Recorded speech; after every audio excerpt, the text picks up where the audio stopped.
Introduction. You have been a student of English language from the very beginning of your educational career. Like most of the students, you may have developed a view that the English language is a difficult subject. Indeed, the teaching of English language to Pakistani students has become a serious problem in the field of education. This is evident from the poor results in English at 3 levels of our public examinations, i.e. secondary, inter and degree. There are a number of personal and impersonal reasons for this state of affairs. They must be attended to if the objectives of teaching English as a second language have to be achieved. While improvements are needed in the domains of planning, organizations, curriculum and the teacher's competency, we cannot ignore the significance of the proper methodology adopted by our teachers of the English language. As a student of this course, you will have an opportunity to make a comparative study of the various methods and techniques suited to the different aspects of English language teaching in the following units. This unit will, however, acquaint you with some fundamental information about the English language in general, and its position as a second language in our particular situation in Pakistan. Objectives. After going through this unit, you should be able to 1. Describe the nature of language, how it began and as to how it reached the present stage. 2. List the functions of language in human beings. 3. Recognize the role of psychology in the teaching, learning process of a second language. 4. Realize the necessity of including a modern language in the education of our children. 5. List the reasons for the importance of learning English language in Pakistan. 6. Explain the objectives of teaching the 4 basic skills of English language in secondary classes. 7. List the functions of language in human beings. Recognize the role of psychology in the teaching, learning process of a second language. Realize the necessity of including a modern language in the education of our children. List the reasons for the importance of learning English language in Pakistan. Explain the objectives of teaching the 4 basic skills of English language in secondary classes. Identify the role of a good English teacher.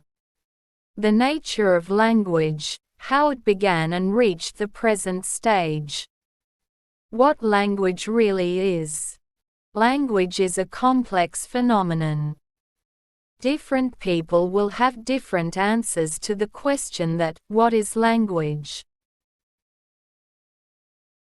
Some think it as a skill, something we do, some as knowledge, something we know, some as a possession, something we have or possess, some as a tool, something we use, some as an event, something which happens, some as a group identity, something which transmit culture, some as an object, something which we can describe, some as a living organism, something which is born, lives and dies. These answers or ways of thinking show the complexity of language. Language has been defined by many linguists around the world. Let's have a look at some of the definitions. 1. Language is the most frequently used and most highly developed form of human communication. 2. An act of communication is basically the transmission of information of some kind, a message, from a source to a receiver. In the case of language, both source and receiver are human, and the message is transmitted vocally, through the air, or graphically, by marks on a surface, usually paper. 3.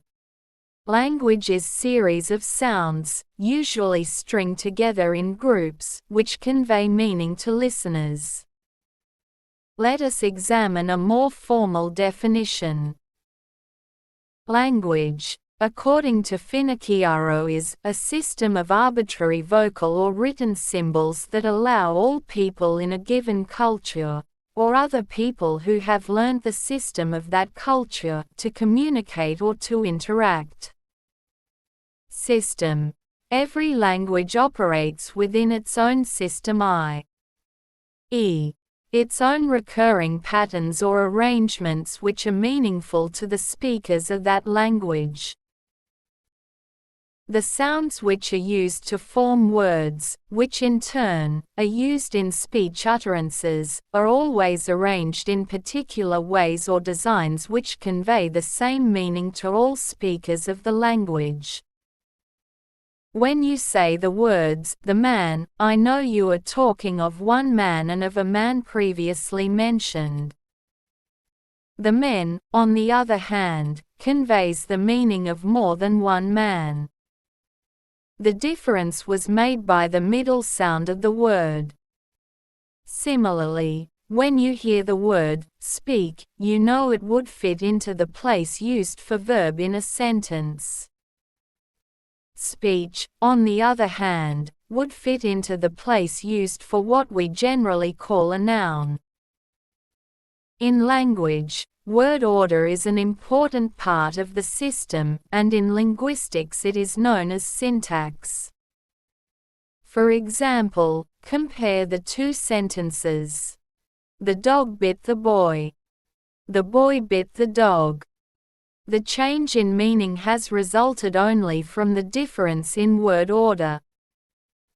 Now let's have a look at another sentence. Bag with went a he. We can see that this sentence does not make any sense, although we know the meaning of each word. So this shows how much significant the word order is for successful communication.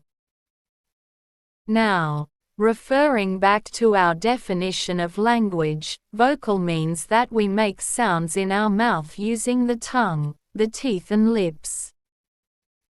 We also use other organs such as the vocal cords, and the lungs simply produce air for the subsequent production of sounds.